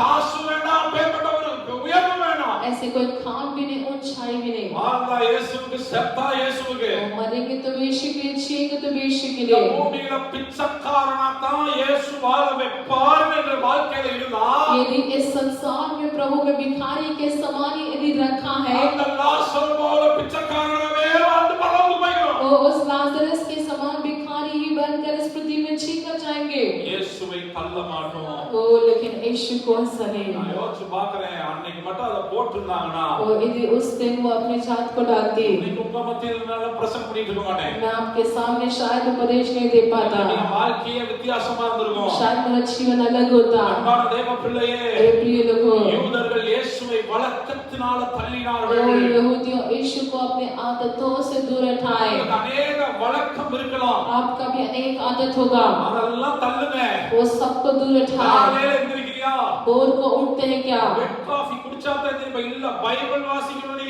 और जो बेड कॉफी को पिए तो उठे ऐसा नहीं உன் வாழ்க்கையில இருக்க அந்த வழக்கத்தை எல்லாம் தள்ளு हमारे जीवन में रहने वाली वो आदतों को बदल दे உலக வழக்கம் வேணாம் संसारिक आदत नहीं உலக வழக்கத்துல சத்தியத்தை தள்ளாத तो संसारिक आदतों से आपके सत्य को दूर करता है நிறைய சொல்லி தருது वो जो वचन कहता है பிள்ளைகளே கர்த்தருக்குள்ள வளருங்க ये बच्चे मसीह में बढ़ो சத்தியத்துல வளர்க்கிற வழக்கம் தான் நமக்கு वो காணப்படும் सत्य में जो बढ़ते वो हमारे लिए महत्वपूर्ण சத்தியம் है இல்லாம பிள்ளைய வளர்த்தாதே सत्य के बिना बच्चों को ना बढ़ाए நீ வீடு வாங்கி கொடு கார் வாங்கி கொடு என்ன வேணா வாங்கி கொடு आप घर दिलाओ गाड़ी दिलाओ सब कुछ दिलाए சத்தியம் என்கிற வழக்கம் உன் வாழ்க்கையில பிள்ளை வாழ்க்கையில இல்லனா लेकिन उसका सत्य यदि आपके बच्चों के जीवन में नहीं है तो தேவராஜ்யம் அவனுக்குள்ள வராது परमेश्वर का राज्य हमारे अंदर नहीं आएगा ஏன் யூதர்களுக்குள்ள இயேசு வர முடியல यहूदियों में यीशु नहीं आ पाया அவர்கள் வழக்கத்தை கையில वो வைத்திருந்தார்கள் लोग उस आदतों को अपने पास लिए हुए थे தேவ பிள்ளையே परमेश्वर के लोगों வழக்கத்தை எல்லாம் தூர போடு वो अपनी आदतों को दूर करे வழக்கமெல்லாம் முக்கியம் கிடையாது वो अपनी आदत जरूरी நான் नहीं யார் தெரியுமா मैं कौन हूँ என் அப்பா யார் தெரியுமா मेरे पिता कौन है சொல்ற அதெல்லாம் பெருசா அந்த வழக்கமெல்லாம் நமக்கு தேவையில்லை और वो नियम हमें जरूरी नहीं है எனக்கு ஒண்ணே ஒண்ணுதான் தேவை मुझे एक ही நான் चाहिए யார் தெரியுமா कौन है எனக்காக ரத்தம் சிந்தின இயேசு கிறிஸ்துவுடைய பிள்ளை ओ मैंने लहू बहाया हुआ यीशु मसीह का मैं संतान हूँ என் அப்பா அம்மா ரத்தத்துல வாழ்கிற மகன் அல்ல நானே अपने माता पिता के खून से मैं छीने वाला मनुष्य नहीं ரட்சிக்கப்பட்டேனோ और मैं जिस दिन उद्धार पाया ஞானஸ்நானம் जिस दिन பெற்றுக்கொண்டேனோ बपतिस्मा लिया அன்னைக்கே என் மாம்ச வழக்கம் செத்து போயிடுச்சு उसी दिन मेरी देह मर चुकी है என் மாம்சம் அங்கேயே செத்துருச்சு मेरी देह उसी दिन मर चुकी है என்னோட அறிவு செத்துருச்சு उसी दिन नाश होकर मर என் चुकी है ஞானம் செத்துருச்சு वो मर चुका है என் திறமை செத்துருச்சு मेरे ज्ञान और बुद्धि मर चुकी है பெருமை செத்துருச்சு वो मेरी घमंड मर चुकी है அந்த வழக்கத்துல வாழ்கிறவன் நான் அல்ல वो उस आदतों में छीने वाला मैं नहीं நான் யாரையா मैं कौन हूँ நான் இயேசுவை தள்ளாதவன் मैं यीशु को दूर हटाने वाला नहीं நான் யார் मैं कौन हूँ சத்தியத்தை தள்ளாதவன் सत्य को दूर न हटाने वाला யூதர்கள் हम यहूदी हैं।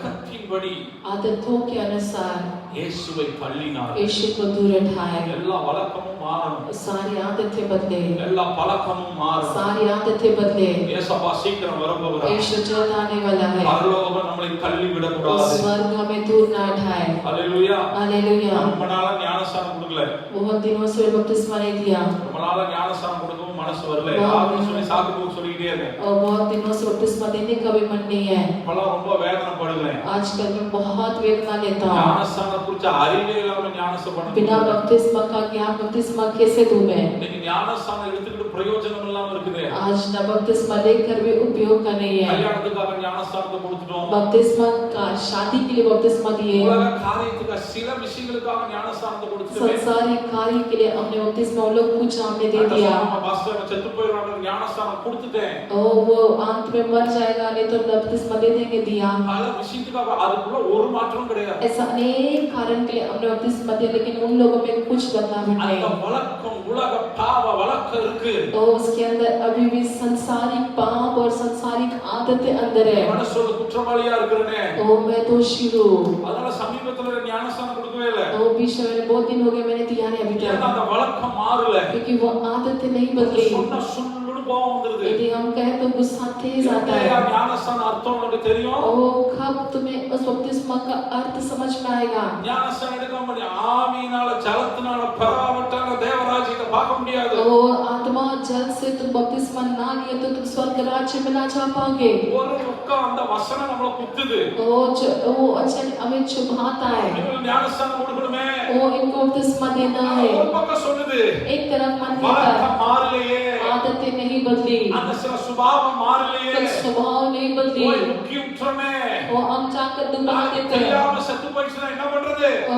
उस बात का अनजान होकर मर जाए तो क्या करें? எனக்குள்ள இருக்கிற போராட்டம். ये मेरे अंदर रहने वाली समस्या। வாசிக்கிறதுல ஜெபம் பண்றதுல தேவனை தேடுறதுல वो बाइबल नहीं पढ़ते, प्रार्थना नहीं करते, परमेश्वर की खोज नहीं करते, சத்தியத்தை தள்ளுகிறார்களே, सत्य को दूर उठाते हैं। பாஸ்டர்ல ஒரு மனவேதனை இருக்கு. वो दास होकर ऐसे एक वेदना होता है। இங்க யூதர்கள் அப்படித்தான் செய்தார்கள். यहाँ यहूदियों ने ऐसे ही किया। தேவ பிள்ளையே உங்க பிள்ளைகளை குறித்து கவனமா இருங்க. परमेश्वर के लोगों अपने बच्चों को लेकर चौकस रहे। பற்றி என்ன பேசினாலும் சரி நான் உங்களுக்கு சொல்றேன். ओ मेरे बारे में कुछ भी कहे लेकिन मैं कहता சத்தியத்தை हूं மட்டும் தள்ளுற மாதிரி வழக்கம் பிள்ளைக்கு இருந்துச்சுன்னா அந்த பழக்கமும் வேணாம் அந்த வழக்கமும் வேணாம். ओ सत्य को दूर हटाने वाले आदत तुम्हें और तुम्हारे बच्चों को तो ऐसी आदत तुम्हें नहीं चाहिए। ஏசப்பா ஒரு நாள் வர போகிறார். यीशु एक दिन आने वाला है। அதுக்கு யாரையும் காப்பாற்ற முடியாது. उस दिन कोई किसी को जाकर वहां नहीं बचा सकता। நான் சத்தியத்தில் இருந்தால் மாத்திரமே यदि मैं खुद सत्य में बना रहूं तो தேவ ராஜ்யத்துக்குள்ள நித்திய ராஜ்யத்துக்குள்ள நான் பிரவேசிக்க முடியும். ओ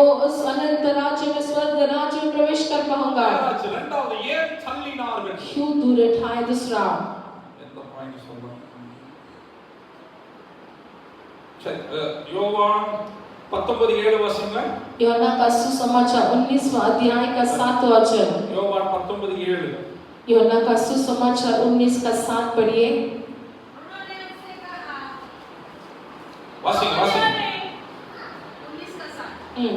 यहूदी ने उसको उत्तर दिया, हमारी भी व्यवस्था है और हम व्यवस्था के अनुसार वह मारे जाने के योग्य है, क्योंकि उसने अपने आप को परमेश्वर का पुत्र बनाया।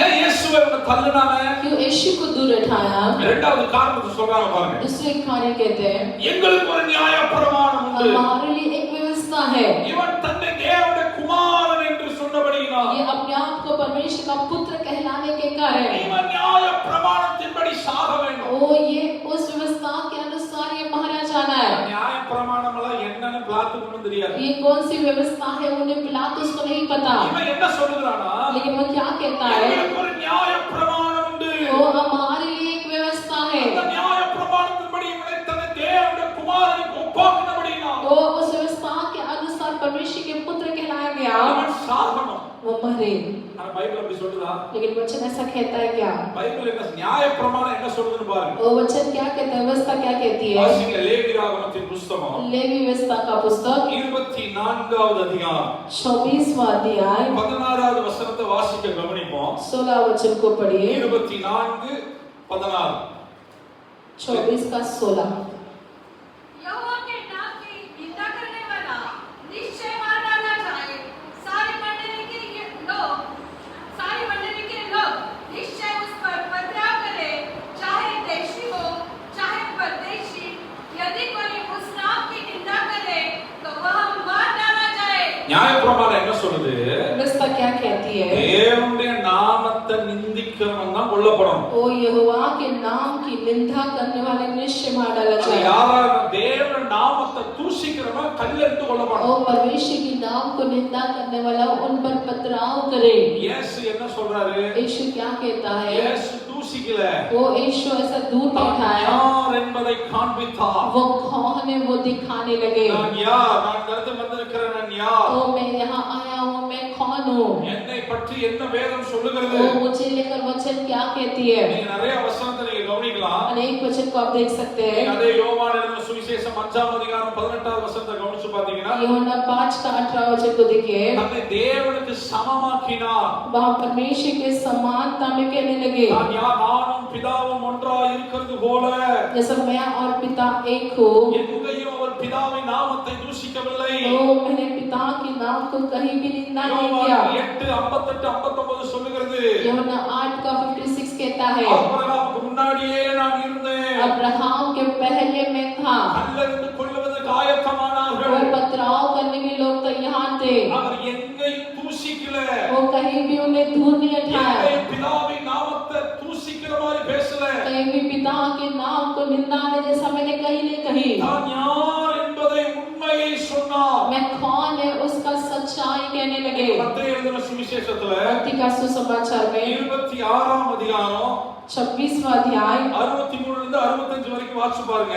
63 से लेकर 66 तक पढ़कर देखें। பிலாத்துவுக்கு புரியும், ஜனத்துக்கு புரியாது. पिलातुस को समझता है लेकिन लोगों को ना समझ है। நீங்க அந்த வசனத்தை வாசிக்கிறப்ப உங்களுக்கு புரியும். उस वचन को पढ़िए 26ஆம் அதிகாரத்துல 26वां अध्याय। நேராயிச்சு, நானே சுருக்கமா சொல்றேன் கவனிங்க. मैं छोटे शब्दों में कहता हूँ 63 லிருந்து 65 வரைக்கும் நீங்க வாசிச்சு பாத்தீங்கன்னா 65 से 63 से 65 तक कहता है। அந்த இயேசு பேசுகிறத கவனிங்க. वहाँ यीशु कहता है, பிலாத்து கேக்குறான், पिलातुस நீ कहता है, தேவனுடைய குமாரனாகிய கிறிஸ்து தானா? ओ क्या तू मसीह परमेश्वर का पुत्र है? எனக்கு நீ சொல்லுன்னு சொல்லும் தேவன் பேர்ல ஆணையிட்டு கேக்குறேங்கறார். ओ मुझे कह दे, मैं तुझे जीवित परमेश्वर की शपथ देता हूँ। சாரி, அங்க இருக்க ஆசாரியர்கள் கேக்குறாங்க. वहाँ के याजक लोग पूछते हैं। அப்போ அந்த இடத்துல அவன் சொல்றான், இயேசு சொல்றார், நான் தேவனுடைய குமாரனாகிய கிறிஸ்து. ओ वो कहता है कि हाँ मैं प्रभु परमेश्वर का पुत्र हूँ। இப்ப கூட நான் பார்க்கிறேன், பிதாவானவர் வலது பாரிசத்தில் அமர்ந்திருக்கிறார். ओ मैं देखता हूँ पिता के दाहिने ओर बैठा हूँ। இயேசு உண்மையை பேசினார். यीशु वहाँ सच कहने இந்த लगा। இடத்துல இயேசு பொய் பேசவில்லை. वो कहीं भी यीशु झूठ नहीं कहा। தான் யார் என்பதை இயேசு தெளிவாய் காண்பித்தார். वो कौन है वहाँ सचेत रीति से कहने लगे। இது யோவான் 10:30 நானும் பிதாவும் ஒன்றாய் இருக்கிறோம். ओ यूहन्ना 10 का 10:30 कहता है। ரோமரின் புத்தகம் ஒரு வசனத்தை மட்டும் வாசிங்க. एक वचन को पढ़ेंगे। रोमियो का ரோமரின் पुस्तक புத்தகம் 1ஆம் அதிகாரம் रोमियो का पुस्तक पहला अध्याय 4-5 வசனத்தை வாசிங்க. पहला अध्याय का 4 और 5 ஒரு वचन को வசனத்தை पढ़िए। மட்டும் வாசிங்க. பவுல் சொல்லுகிறார் பாருங்க. देखिए पौलुस वहाँ पे कहता है, இயேசு கிறிஸ்துவை குறித்து தேவன் தம்முடைய தீர்க்கதரிசனம் மூலமாய் பரிசுத்த வேதாகமங்கள் முன்னே தம்முடைய சுவிசேஷத்தை பற்றி வாக்குத்தத்தம் பண்ணின கர்த்தராகிய இயேசு கிறிஸ்துவானவர் மாம்சத்தின்படி தாவீதின் சந்ததியில் பிறந்தவரும் பரிசுத்தமுள்ள ஆவியின்படி தேவனுடைய சுதன் என்றும் மரித்தோரிலிருந்து உயிர்த்ததினாலே பலமாய் ரூபிக்கப்பட்ட தேவ குமாரனுமாய் இருக்கிறார். आसिंगला 4-5 4 और 5। और पवित्रता की आत्मा के भाव से मरे हुए में से जो जी उठने के कारण सामर्थ के साथ परमेश्वर का पुत्र ठहरा है, उसके द्वारा हमें अनुग्रह और प्रेरिताई मिली कि उसके नाम के कारण सब जातियों के लोग विश्वास करके उसकी माने। आमेन, हालेलुया, हालेलुया। இயேசு உண்மையை பேசுறார். यीशु वहाँ सच कहता है। பவுல் உண்மையை சொல்ற. இயேசு யாருன்னு சொல்றார்? वो यीशु कौन है वहाँ पौलुस कहता है। யூதர்கள் இவங்களா ஒரு நியாயப்பிரமாணம் எழுதுறாங்க. वो यहूदी अपने लिए एक व्यवस्था को लिखते हैं। இவன் பிதாவை தூஷித்தான். वो ये पिता को निंदा किया। உங்களுக்கு ஒரு பிரமாணம் இருக்க கூடாது. तुम्हारे लिए एक प्रमाण रस बना रहे। நம்ம சத்தியத்தை தெரியாம எதுவும் பேச கூடாது. और सत्य को नहीं मालूम होकर சில हम कुछ भी ना நேரம் करें। பேசுறதா கரெக்ட் कई நினைக்கிறோம். बार हम जो बोलते हैं वो सही हम समझते हैं। ஒரு பிரமாணத்தை வச்சு பேசாதீங்க. वो अपने लिए व्यवस्था को रखकर ना बोले। வசனம் என்ன சொல்லுதுன்னு கவனிங்க. वचन क्या कहती है उसे देखिए। பேசுறதுக்கு முன்னாடி வசனம் என்ன சொல்லுதுன்னு பாருங்க. वो कुछ बोलने से पहले ये देखो कि वचन क्या कहता है। யாருக்கு விரோதமா பேசுறப்ப ரொம்ப கவனமா இருங்க. वो किसी के विरोध में कहते समय चौकसी के साथ रहे। நம்ம பேசுற வார்த்தைகள் ரொம்ப கவனமா और இருக்கணும். बोलने वाले शब्द चौकसी के साथ होना है। நம்ம எல்லாம் பேசிட கூடாது. हम बिना चौकसी के ना कहे। உங்களுக்கு ஒரு பிரமாணத்தை வைக்காதீங்க. अपने लिए व्यवस्था को ना रखे। அவங்க சொன்னாங்க யோசப் கர்த்தர் என்ன சொல்லுகிறார்? ओ इन्होंने बोला लेकिन परमेश्वर यहोवा ने क्या बोला? வசனம் என்ன சொல்லுகிறது? वचन आपको क्या सिखाता है? கவனமா நம்ம பேசணும். चौकसी के साथ हम बोले। பேசுறது ரொம்ப கவனமா இருக்கணும். हमारी बातों में चौकसी रखे। ஈஸியா எதையும் பேசிட கூடாது. आसानी से कुछ भी ना बोले। யூதர்கள் ஈஸியா பேசி தேவனை இயேசுவை தள்ளினார்கள். ओ यहूदियों ने यूं आसानी में कहकर परमेश्वर को दूर हटा दिया। இயேசுவை தள்ளிட்டு என்ன இருந்தாலும் எந்த ஆசீர்வாதத்துக்கு ஈடாகாது. ओ यीशु को दूर हटाकर किसी आशीष के बराबर तुम ना होगे। நியாய பிரமாணத்தை காண்பித்து இயேசுவை தள்ளினார்கள். ओ किसकी अवस्था को दिखाकर यीशु को दूर हटाए। நேராயிச்சு லாஸ்ட் நான் சொல்லி முடிக்கிறேன். आखिरी में कहता हूं இவர்கள் இயேசுவை எப்படி தள்ளினார்கள்? उन्होंने यीशु को कैसे दूर हटाया। இது ஆழமா கவனிங்க. थोड़ा गहराई में सुनिए। யோவான் 19ஆம் அதிகாரம் 12வது வசனத்தை வாசிச்சு பாத்தீங்கன்னா यूहन्ना 19 का बहारा देखिए। பிலாத்து ரொம்ப முயற்சி பண்ணுகிறான். पिलातुस बहुत कोशिश करता है। எப்படியாவது இயேசுவை காப்பாத்திடணும். वो कैसे भी इस यीशु को बचा लूं।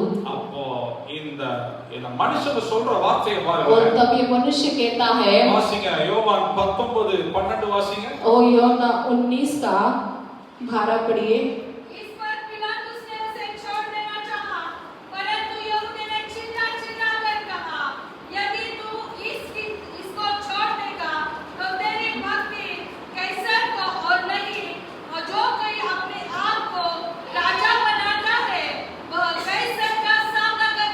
பாருங்க பிளாத்து விடுவிக்க ட்ரை பண்றான். वो पिलातुस छुड़ाने के लिए देखता है। அந்த நேரத்துல அந்த யூதர்கள் சொல்ற வார்த்தை பாருங்க. वहाँ यहूदी क्या कहते हैं देखिए, இந்த இயேசுவை விடுதலையாக்குனீனா इस यीशु को यदि आप छुड़ाए, நீ ராயனுக்கு சிநேகிதன் அல்ல.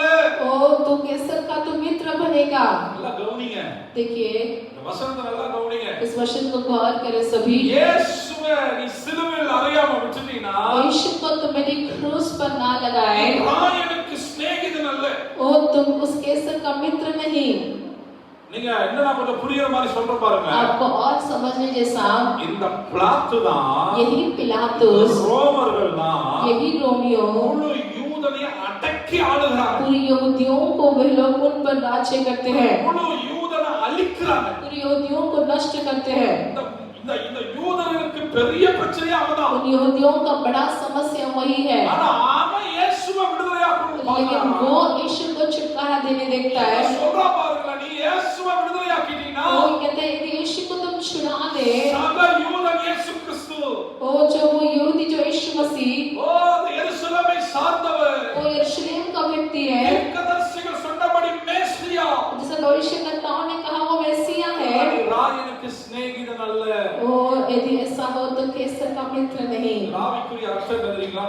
इसका आत्मिक अर्थ ये है, உலக சிநேகிதத்துக்காக संसारिक मित्र के लिए சத்தியத்தை தள்ளிடாதீங்க. वो सत्य को दूर न हटाए। ஹalleluya. हालेलुया। உலக ஆசீர்வாதத்துக்காக संसारिक आशीष के लिए சத்தியத்தை கிறிஸ்துவை நம்ம தள்ளி விட கூடாது. उस सत्य को हम मसीह होकर दूर न हटाए। ரொம்ப ரொம்ப மிக முக்கியமானது. ये महत्वपूर्ण है। நான் வேலையை ரிசைன் பண்ணிட்டு तो जब मैं काम को रिजाइन करके ஒரு வருஷம் காத்திருந்தேன். எனக்கு ஆண்டவர் வெளிநாடு போகணும்னு சொன்னார். और एक साल में बाद जो था बाहर देश जाने के लिए, இந்த பாஸ்போர்ட் கிடையாது. वो मेरे पास तो पासपोर्ट नहीं। நான் பாஸ்போர்ட் அப்ப ஆண்டவர் வேலையை ரிசைன் பண்ணினார். तो प्रभु ने कहा काम को छोड़ दो। ஒரு பெரிய கம்பெனி நல்ல பொசிஷன்ல இருந்தேன். तो मैं अच्छे काम में था। என் வேலையை நான் 2011ல ரிசைன் பண்றேன். 2011 में मैं जब रिजाइन किया, மேனேஜர்லாம் சொல்றாடே உன் லைஃப் செட்டில்டா. तो यहाँ रहो तो तेरा जीवन अच्छा हो जाएगा, நான் ரிசைன் பண்றேன். तुम क्यों छोड़ रहे हो? ஊழியக்காரனா लड़ने में सेवक ஒரு हूँ, நாள் நான் ஊழியம் செய்ய போறேன். एक दिन मैं सेवा करने இதை करूँ। பெருசா பார்த்தா அவ்வளவுதான். 5 வருஷம் வேலை செஞ்சேன். वो मैं 5 साल वहाँ काम किया। என்னோட டார்கெட் எங்க 3 அக்காவுக்கு கல்யாணம் பண்ணி வைக்கணும். वो मेरा निशान था कि मेरे तीनों बहनों को बिहार कराओ। அப்படி சொல்லி தான் வேலைக்கு போனேன். ऐसा कहकर मैं काम पर गया। அக்காவுக்கு கல்யாணம் முடிஞ்சு तीनों बहनों का शादी हुई, வேலையை ரிசைன் பண்ணேன். काम को छोड़ा। ஒரு வருஷம் பயங்கர நெருக்காயிடுச்சு और வீட்டுல. 1 साल घर में बहुत कठिन परिस्थिति, அம்மாக்கு இருதயம் ப்ராப்ளம், வேலை செய்ய முடியல. और माँ का हृदय का भी समस्या भी था का। ரொம்ப கஷ்டம். எல்லா அக்காங்களுக்கு அப்பதான் குழந்தை பிறக்கிற ஸ்டேஜ். और सब दीदियों को बच्चे होने का समय ऐसा अलग स्थिति था।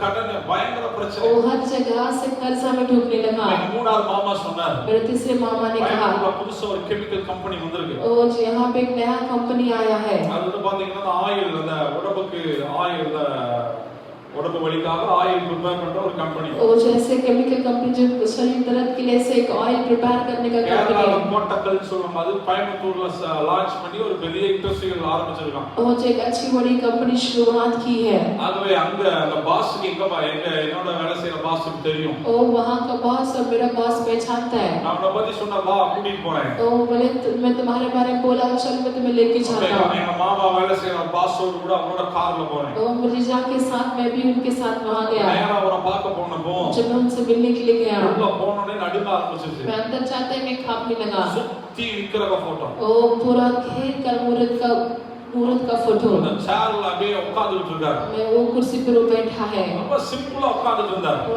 ऐसे ही बैठा है। அப்போ அந்த பாஸ் நேரா போய் கால்ல விழுந்தாரு. और जो वो उनका बॉस जाकर उनके पाँव में गिरे। என்ன கண்ண காமிச்சார், விழு. तो मुझे आंख दिखाई, तू भी जाके पैर पड़। நம்ம விழுவோமா?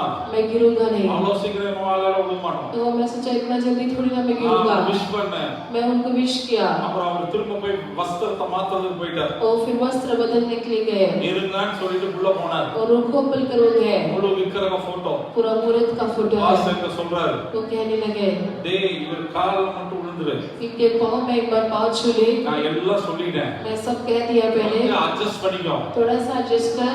அவர் நீ போறப்போ ஒரு திக்குரு வைப்பார். वो जाते समय तेरे को टिक्का लगाएगा। ஹிந்துவா மாத்துறதுக்காகலாம் வைக்கல. वो तुमको हिंदू में बदलने के लिए அவருக்கு नहीं, யாரை பிடிக்குதோ திக்குரு வைப்பாருங்க. उनको जो पसंद है उनको लगाते हैं। அப்படி வச்சிட்டாருன்னா அவனுக்கு வேலை கிடைச்சிடும். यदि रखे तो समझो तुमको काम पक्की। நான் அவரை பார்த்து சொன்ன ஒரே வார்த்தை, मैंने उनको को देखकर कहा, இப்படி ஒரு காரியம் இருக்குன்னு நான் முன்னாடி சொல்லியிருந்தீங்கன்னா यदि तुम ऐसा कुछ पहले बोलते உங்களோடயே வந்திருக்க மாட்டேன். मैं आपके साथ भी नहीं आता। பெருசா எடுத்தாலும் எடுப்பேன் ஒழிய वो कुछ भी हो जाए, இங்க கால்ல விழுந்துதான் ये पैर में गिर என் गई, வயிறு நிரம்பணும்னா यदि मेरा पेट भरना है, என் வீடு நிரம்பணும்னா यदि मेरा घर भरना है, அது எனக்கு தேவையில்லை. वो मुझे नहीं चाहिए।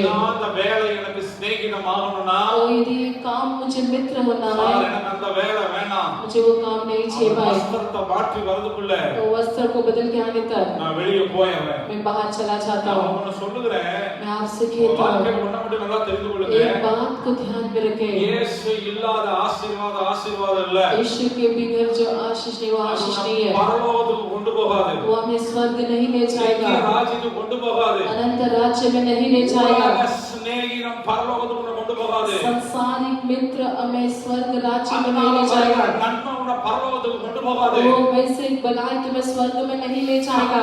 சத்தியமே सत्य सत्य है। அந்த பிளாத்துக்கிட்ட சொல்றாங்க, वो पिलातुस से कहते हैं, உங்களுக்கு சிநேகிதர்களா இருக்கணுமா वो हम आपके लिए मित्र बनना है, அல்லது ராயன் உனக்கு சிநேகிதனா இருக்கணுமா? वो பார்த்து कैसर के सामने मित्र बना रहा है। तो இயேசுவை தள்ளி போடு. ऐसा है तो यीशु को दूर उठाए, இயேசுவை தள்ளி போடா.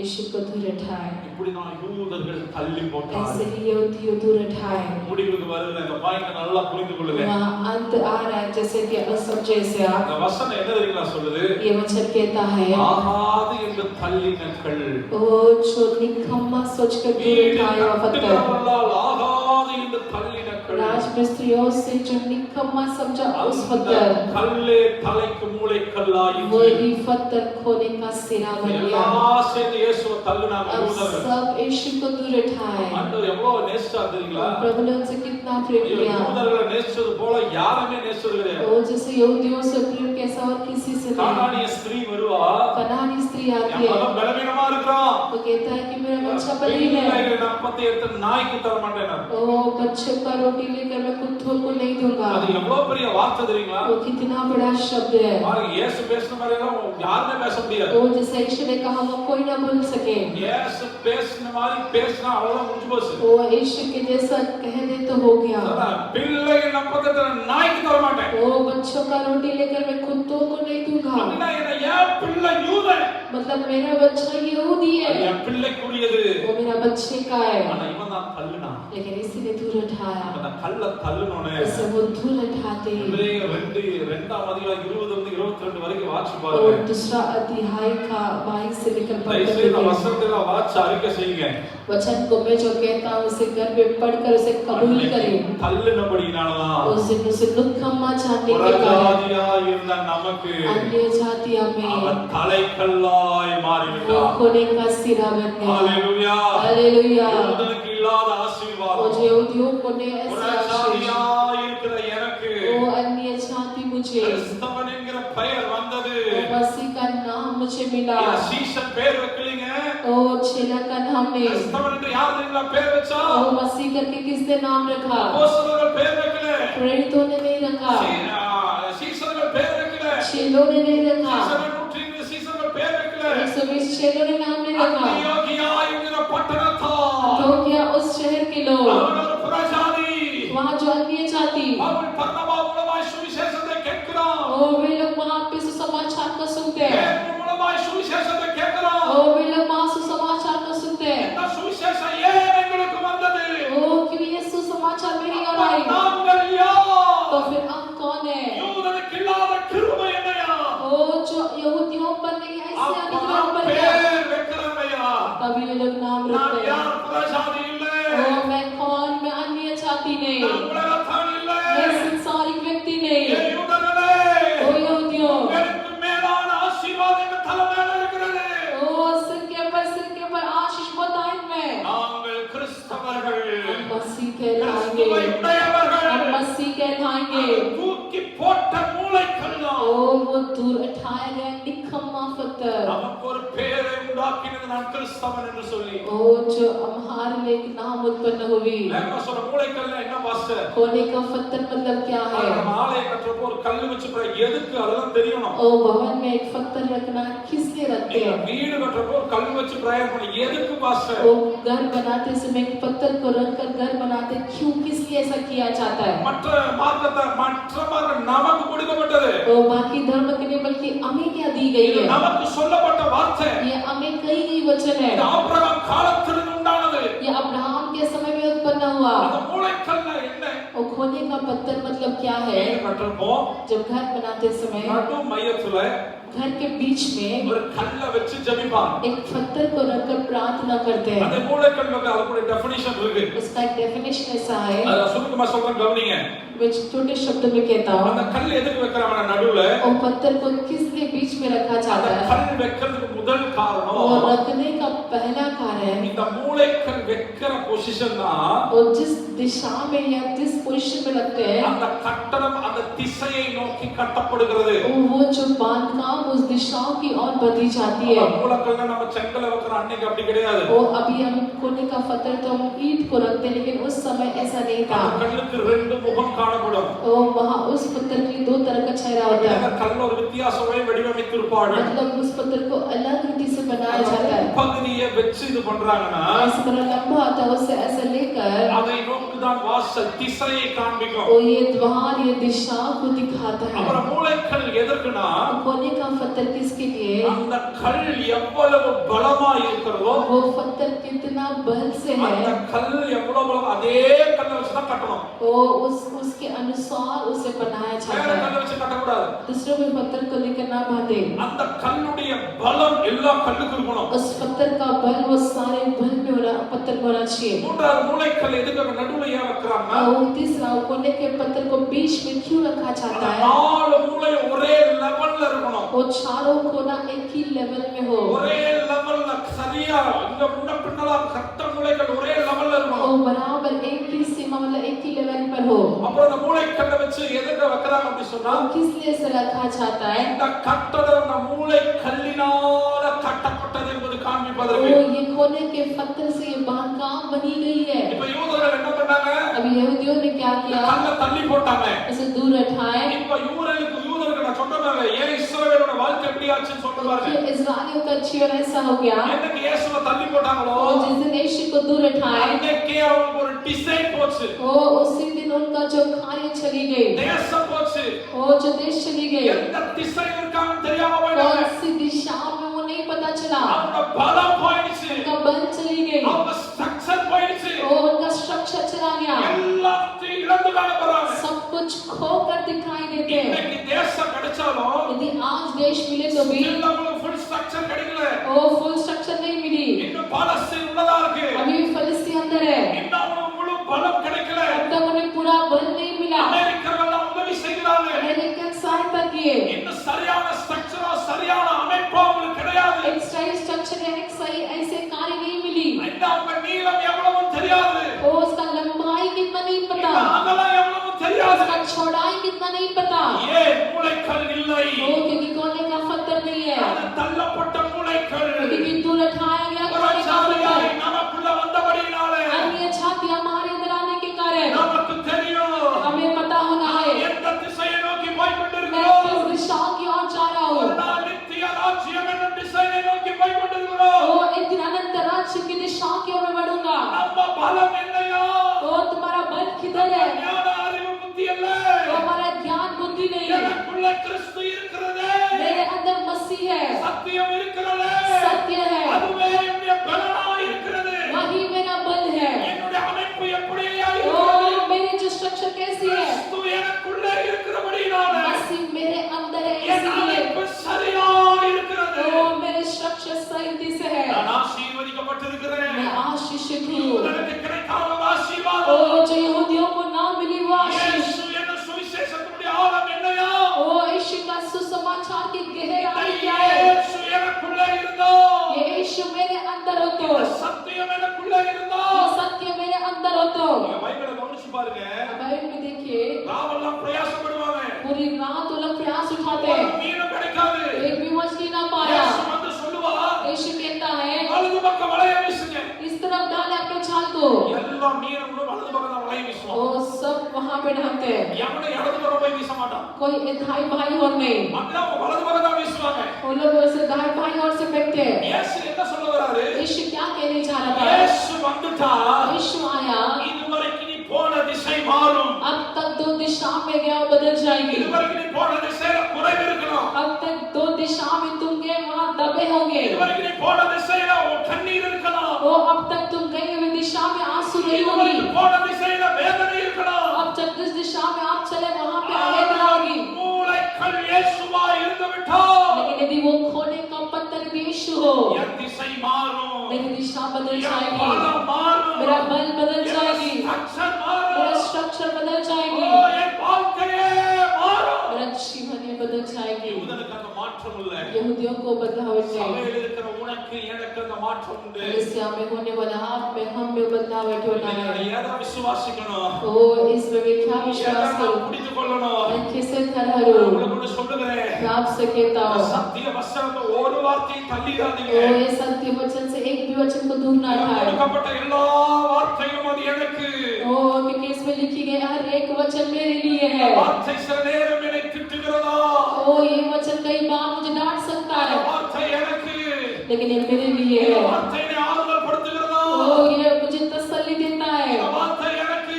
ये मेरे लिए है। வார்த்தை சில நேரம் என்னை காயப்படுத்துகிறதா? कई बार मुझे चोट पहुंचाती है वचन, வார்த்தை எனக்கு. लेकिन वचन मेरे लिए है। காயப்பட்ட இடத்துல அந்த வார்த்தை கட்டு போடுகிறதா? ओ जहाँ जख्म हुआ है वहाँ पे ये இந்த पट्टी வார்த்தை बांधता है। இந்த வார்த்தை எனக்கு. ओ ये वचन मेरे लिए है। காரணம் ஏன்? कारण என் வாழ்க்கை ஒரு புது திசையில மாறப்போகுது. मेरा जीवन एक नई दिशाओं की ओर बदलने पर புது है, பலமாய் एक மாறப்போகுது. नया बल में ஒரு बदलने पर புது है, திசையை நோக்கி போக एक போகுது. नई दिशाओं की ओर चलने पर है। இதுவரைக்கும் கண்ணீரின் திசையை நோக்கி நான் போயிருக்கலாம். अब तक आंसुओं की दिशाओं की ओर गए होंगे, அவமானத்தின் திசையை நோக்கி நான் போயிருக்கலாம். निराशाओं की दिशाओं की ओर गए होंगे, வேதனையின் திசையை நோக்கி நான் போயிருக்கலாம். वेदनाओं की दिशाओं की ओर गए होंगे, எல்லா இடத்திலும் புறக்கணிப்பு என்ற திசையை நோக்கி நான் போயிருக்கலாம். तरफ से दूर उठाने निंदा की परिस्थिति में गए होंगे, தள்ளப்பட்ட கல்தான் लेकिन जो वो बंधा हुआ எனக்கு पत्थर தலைக்கல்லாய் वो மாறியது. मेरे लिए सिर का पत्थर எத்தனை है। பேர் விசுவாசிக்கிறீங்க? कितने लोग विश्वास करते எத்தனை பேர் हैं? விசுவாசிக்கிறீங்க? कितने लोग विश्वास இன்னைக்கு करते हैं? யார் இருந்தாலும் சரி இல்லாம போனாலும் சரி कोई हो या ना हो, என் ஆண்டவர் உணர்த்தினார். मुझे प्रभु ने एहसास தாய் दिया, தகப்பன் உனக்கு இல்லையா? माता पिता तुझे சொந்த नहीं, பந்தம் உனக்கு இல்லையா? कोई रिश्तेदार नहीं, நேசிக்க உனக்கு யார் இல்லையா? तुझे प्रेम करने कोई नहीं, வசனத்தை மட்டும் தள்ளிடாதே. वचन को दूर ना இந்த हटा। வசனம் தாயும் தகப்பனுமாய் ओ இருக்கும். यही वचन आपके लिए हमारे लिए माता पिता बनकर रहेगा। வசனம் சொல்ல, அவரே நம்முடைய பரம தகப்பன். ओ वचन के तब वही तुम्हें आगे ले जाएगा। உறவினர்கள் இல்லையா? ओ तुम्हारे लिए कोई नहीं है, அவரே என்னுடைய சகோதரன். ओ वही मेरे लिए भाई है। வசனம் சொல்ல, முதல் பேரான ओ சகோதரன். वचन के तब वही मेरा पहला भाई बंधु है। எனக்கு யாரும் இல்லையா? ओ मेरे लिए कोई नहीं है। பயப்படாத மரியாள் அழுத பொழுது ओ जब मरियम ने जब रोया, அந்த கல்லறையில பின்னாடி ஒரு சத்தம் கேட்டது. ओ उसके पीछे कब्र के पीछे से एक आवाज आई, ஸ்திரீயேங்கிற சத்தம் கேட்டது. ये स्त्री करके एक आवाज आई। சத்தியத்தை தள்ளாதீங்க. सत्य को दूर ना हटाए, சத்தியம் உன்னை புது திசையில கொண்டு போவோம். सत्य आपको नई स्ट्रक्चर और नई दिशा में आपको ले நான் जाएगा। விசுவாசிக்கிறேன். मैं आप विश्वास இந்த करता हूँ, வார்த்தை அற்புதமாய் மாற்றும். ओ इस साल प्रभु आपको अद्भुत में बदल இந்த दे। வார்த்தை சாதாரணமானது அல்ல. ओ ये वचन साधारण नहीं है। ஒரு தலைப்பட இப்ப கொடுக்கிறேன். ओ मैं इसका एक शीर्षक देता இந்த हूँ, வசனம் ஒரு மூளைக்கல். वचन एक होने का सिर இந்த है। வசனம் உனக்கு ஒரு தலைக்கல். ओ ये वचन तुम्हारे लिए खोने का पत्थर है। வசனம் வாழ்க்கையில இருதயத்துல பிரியாது இருந்தா ये वचन कैसे भी तुम्हारे हृदय में आए, நிச்சயமா நீ ஆசீர்வதிக்கப்படுவ. निश्चय आप आशीषित रहेंगे। இன்றைக்கு உனக்கு ஒரு அற்புதம் நடக்கும். आज आपको एक अद्भुत होगा। எத்தனை பேர் விசுவாசிக்கிறீங்க? कितने लोग विश्वास करते हैं? எல்லாரும் சேர்ந்து இந்த வார்த்தையை சொல்லுங்களேன். आइए सब मिलकर इस वचन को कहे, சொல்லுங்க, யூதனால். यहूदी से, சொல்லுங்க, யூதனால் यहूदी से, ஆகாது என்று ओ जो ना बदलने वाली, தள்ளப்பட்ட. दूर उठाया हुआ, சொல்லுங்க, தள்ளப்பட்ட. बोले दूर उठाया हुआ, சத்தியம் என்னும் இந்த இயேசு ओ सत्य ये यीशु, எனக்கு தலைக்கல்லாய் இருக்கிறபடியினாலே ओ मेरे लिए खोने का पत्थर है, इसीलिए, ஓ நான் ஆசீர்வதிக்கப்பட்டவன். ओ इसीलिए मैं आशीषित हूँ। ஆகாது என்று தள்ளின கல்லே ओ निकम्मा सोचकर दूर उठाया हुआ पत्थर, ஓ என்னுடைய வாழ்க்கையின் தலைக்கல்லாய் மாறி और இருக்கிறது. वो मेरे जीवन பலகி பெருகுவே விசுவாசத்துல சொல்லுங்க ओ विश्वास में आइए सभी ऊंची आवाज में कहे मैं फूले और फलूंगा பலகி பெருகுவே मैं फूले और फलूंगा நம்ம சொல்ல மறந்துட்டதே இஸ்ரவேலர்கள் என்ன பண்ணுவாங்கன்னா वो इजरायली ऐसा करते हैं வசனம் சொல்லிச்சுல ஒரு ஸ்திரீ நித்திருந்து இயேசு பிறப்ப மேசியா பிறப்பாருன்னு तो जैसा वचन में कहा गया एक स्त्री के बीच से एक आएगा கல்யாணமாகாத எல்லா சகோதரி வயிற்று மேல கை வச்சு சொல்லுவாங்களா तो सारे जिनका बयान है और ये लोग अपने पेट पर हाथ रखकर कहते हैं மேசியா பிறக்க போகிறாரா मेसिया जन्म लेने மேசியா वाला பிறக்க போகிறா है मेसिया जन्म लेने மேசியா वाला பிறக்க है போகிறா मेसिया जन्म लेने மேசியா वाला பிறக்க है போகிறா मेसिया जन्म लेने वाला है நான் சொல்லுகிறேன் तो बस मैंने ஆகாது என்று தள்ளின கல் ओ जो निकम्मा सोचकर दूर जिसे हटाया கல்லா இருக்கிறபடினாலே ओ वो खोने का पत्थर है इसलिए எனக்குள்ளே சகல ஆசீர்வாதமும் பிறக்கிறது ओ मेरे अंदर सारी आशीष उन्नति पाती है சுகம் பிறக்கிறது संघाई उत्पन्न होता है விடுதலை பிறக்கிறது छुटकारा उत्पन्न होती है அற்புதம் பிறக்கிறது अद्भुत उत्पन्न होती है வாழ்க்கை பிறக்கிறது संघाई का जीवन उत्पन्न சந்ததி होती है பிறக்கிறது वो ऐसे आशीष उत्पन्न होती है ஆசீர்வாதம் எனக்குள்ளே பிறக்கிறது आशीष मेरे अंदर उत्पन्न होती எத்தனை है பேர் விசுவாசிக்கிறீங்க कितने लोग विश्वास करते हैं தலை மேல கை வச்சு சொல்லுங்க आइए अपने सिर पर हाथ रख करके அவர் என்னுடைய மூளைகள் ओ वो मेरा खोने का पत्थर है அவர் என்னுடைய தலைகள் ओ मेरा कोने का सिरा है எனக்குள் இல்லாதவைகள் எல்லாம் இருக்கிறவைகளாய் மாறுகிறது ओ जो कुछ नहीं है वो हाँ में बदलती है பலவான்களை வெட்கப்படுத்தும்படி பலவீனனாகிய நான் பலவானாய் மாறுகிறேன் ओ बलवान को लज्जित करने के लिए निर्बलों को परमेश्वर चुनता है உள்ளவனை அவமாக்கும்படியாக ओ जिसके पास है उसे लज्जित करने இல்லாத எனக்குள் எல்லாம் நிரம்புகிறது ओ जिसके पास है उसमें सब कुछ उमड़ती I है am blessed. ओ बोलिए आई एम ब्लेस्ड ஆசீர்வதிக்கப்பட்டவன் ओ मैं आशीषित हूँ मैं ஆசீர்வதிக்கப்பட்டவன் आशीषित हूँ எல்லாரும் இருக்கிற இடத்துல எழுப்பி நில்லுங்க आइए ऐसे अपने स्थानों पर खड़े हो जाए விசுவாசத்தோட சொல்லிக்கிட்டே विश्वास के साथ कहते रहे நான் इसे ஆசீர்வதிக்கப்பட்டவன் मैं आशीषित हूँ என் சரீரம் ஆசீர்வதிக்கப்பட்டது मेरा शरीर आशीषित है என் குடும்பம் ஆசீர்வதிக்கப்பட்டது मेरा परिवार आशीषित है கணவன் மனைவி ओ ஆசீர்வதிக்கப்பட்டது मेरा पति या मेरा पत्नी आशीषित है ஆசீர்வதிக்கப்பட்டவன் मेरा बच्चा आशीषित है சந்ததி ஆசீர்வதிக்கப்பட்டது मेरी पीढ़ी आशीषित है உண்டான எல்லா காரியங்களும் और ஆசீர்வதிக்கப்பட்டது जो कुछ मेरा है मेरा सब कुछ वो आशीषित है என் திசை மாறுகிறது और मेरी जो स्ट्रक्चर बदलती है என்னுடைய எல்லா திசையும் மாறுகிறது इस वक्त के समय वो सारी दिशा बदलती है எனக்கு ஒரு பலம் வருகிறது वो मुझे एक बल आती है என் ஸ்ட்ரக்சர் மாறுகிறது वो मेरा स्ट्रक्चर बदलती है என் திசை மாறுகிறது मेरी दिशा बदलती है நான் ஆசீர்வதிக்கப்பட்டவன் ओ मैं ब्लेस्ड हूँ मैं எல்லாரும் தலைமையில கை வச்சு சொல்லுங்க आइए अपने सिर पर हाथ रख करके ரத்தத்தில் மறைந்திருக்கிறபடி ओ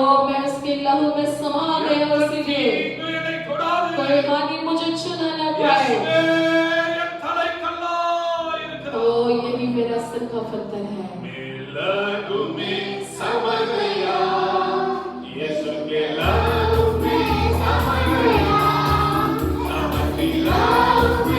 समझ गया कोई से तुझे छुड़ा पाए कोई बात तुझे छुड़ा पाए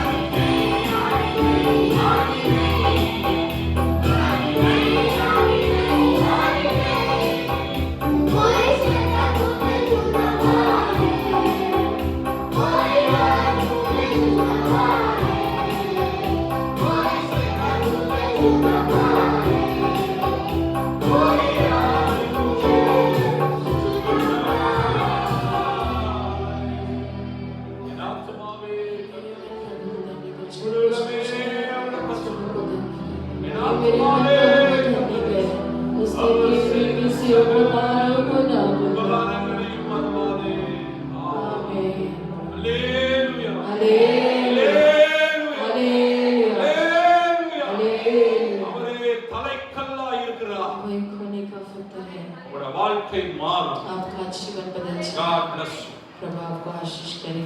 आमीन।